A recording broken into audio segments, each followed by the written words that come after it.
हमारे देश में ऐसे अनगिनत युवा हैं जो पुलिस की नौकरी कर अपने देश की सेवा करना चाहते हैं। इनमें से कुछ एसआई बनना चाहते हैं तो कुछ बनना चाहते हैं एसपी। साथ ही साथ किसी की ख्वाहिश आईपीएस बनने की होती है तो वहीं कुछ डीएसपी जैसी पोस्ट पर जाकर समाज में गौरव प्राप्त करना चाहते हैं। इसलिए फाइंडर्स, आज के इस वीडियो में हम डीएसपी कैसे बनते हैं, डीएसपी का फुल फॉर्म क्या होता है, डीएसपी बनने के लिए क्या एलिजिबिलिटी की आवश्यकता होती है, डीएसपी के लिए कौन सी एग्जाम देनी होती है, डीएसपी की सैलरी कितनी होती है और डीएसपी का काम क्या है, आदि सभी जानकारी डिटेल में जानेंगे। तो बने रहिए हमारे साथ इस वीडियो के अंत तक, जहां हम आपको अंत में डीएसपी पद का इतिहास भी बताएंगे। तो चलिए फाइंडर्स, बिना देर किए शुरू करते हैं और सबसे पहले जानते हैं डीएसपी का फुल फॉर्म क्या है और डीएसपी क्या है।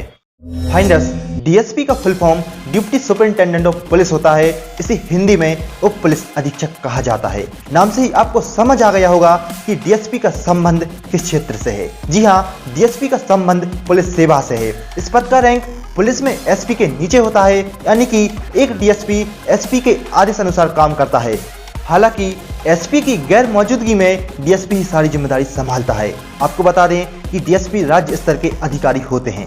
फाइंडर्स, भारत में प्रशासनिक अधिकारियों को आप उनके ड्रेस तथा कंधे पर लगे स्टार से पहचान सकते हैं। डीएसपी की पहचान यह है कि उनके कंधे पर आपको 3 स्टार नजर आएंगे, लेकिन इन दोनों में अंतर यह है कि इंस्पेक्टर के कंधे पर लगे 3 स्टार के नीचे लाल काले रंग की पट्टियां भी होती हैं, जबकि डीएसपी के कंधे पर केवल 3 ही स्टार नजर आते हैं। चलिए आगे अब जानते हैं डीएसपी बनने के लिए एलिजिबिलिटी क्या है।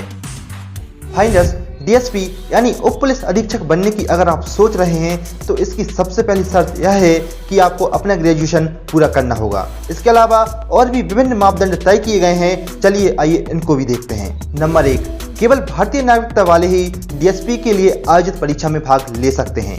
नंबर 2, आवेदन करने वाले व्यक्ति की उम्र कम से कम 21 साल तथा 30 साल से अधिक नहीं होनी चाहिए। एसटीएससी के तहत आने वाले अभ्यर्थियों को अधिकतम उम्र में 5 साल तक की छूट दी गई है।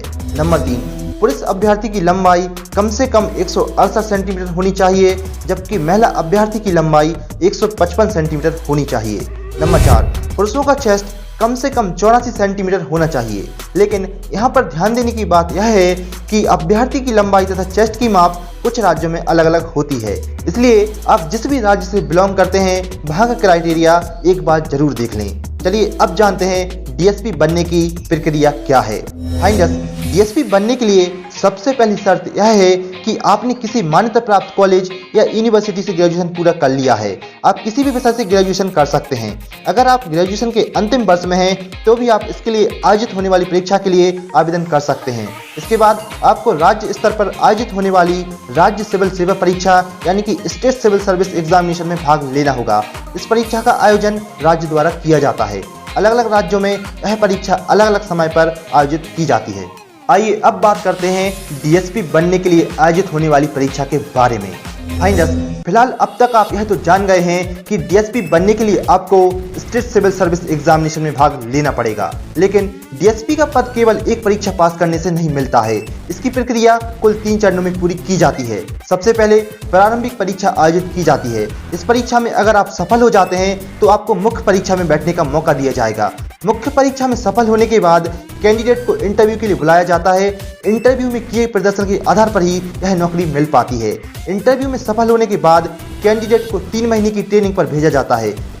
इसके बाद उसे राज्य में कहीं पोस्टिंग दी जाती है। लेकिन फाइंडर्स, यहाँ पर हम आपको यह भी बता देते हैं कि कभी कभी लंबे समय तक इंस्पेक्टर के पद पर कार्यरत अधिकारियों को भी प्रमोशन के तहत डीएसपी बनाया जाता है। वहीं खेल में उत्कृष्ट सफलता हासिल करते हुए राज्य और देश का नाम ऊंचा करने वाले खिलाड़ियों को भी कुछ राज्य सरकारें सम्मान स्वरूप डीएसपी नियुक्त करती हैं। हालांकि इसकी संख्या बेहद सीमित है।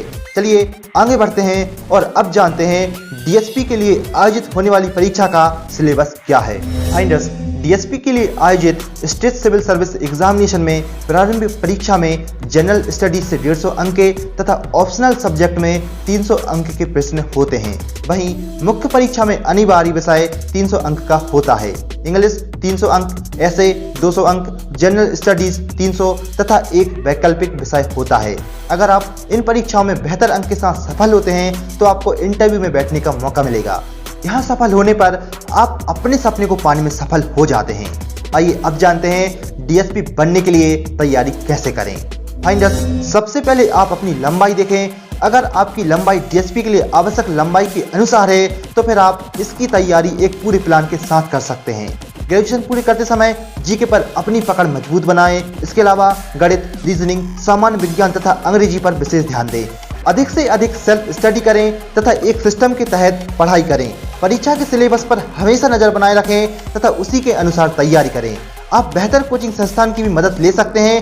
देश के अलग अलग राज्यों में कई बेहतरीन कोचिंग संस्थाएं हैं जो कि सिविल सर्विसेज परीक्षाओं की अच्छी तैयारी करवाते हैं। आप चाहें तो ऑनलाइन कोचिंग की भी मदद ले सकते हैं। लेकिन फाइंडर्स, पढ़ाई के अलावा शारीरिक स्वास्थ्य पर भी ध्यान देना काफ़ी जरूरी है। नियमित रूप से व्यायाम करते रहें तथा बिल्कुल स्वस्थ जीवन शैली का पालन करें।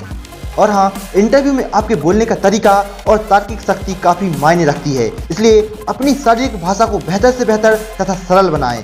आत्मविश्वास हमेशा बनाए रखें।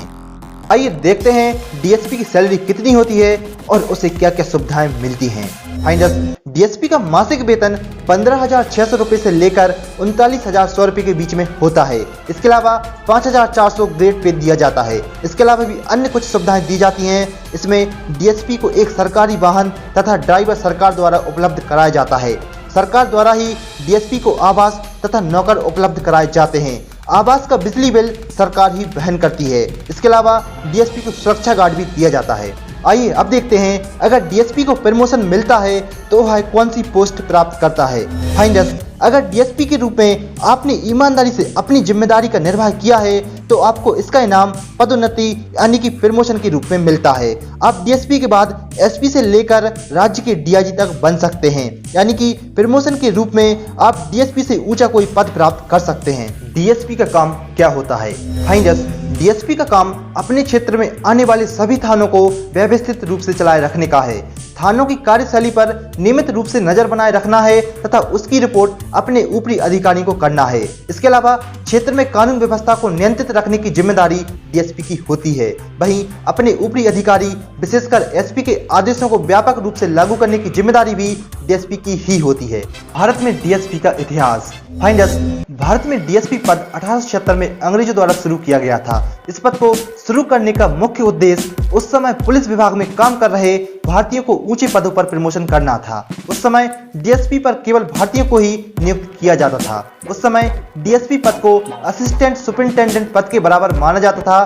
इस पद पर केवल यूरोपीय लोगों की नियुक्ति की जाती थी। भारतीयों की डीएसपी की पद पर नियुक्ति पुलिस विभाग के भारतीयकरण करने की नीति के तहत की जाती थी। फाइंडर्स, अगर आप डीएसपी के बारे में कोई और अन्य जानकारी प्राप्त करना चाहते हैं तो आप हमसे कमेंट करके पूछ सकते हैं। फिलहाल आप हमारे इस वीडियो को अपने दोस्तों के साथ शेयर जरूर करें और इसे लाइक करने के साथ साथ हमारे चैनल को सब्सक्राइब कर बेल आइकन जरूर दबाएं। चलिए फाइंडर्स, मिलेंगे अगली वीडियो में कुछ और जानकारी के साथ। तब तक के लिए अलविदा, टेक केयर।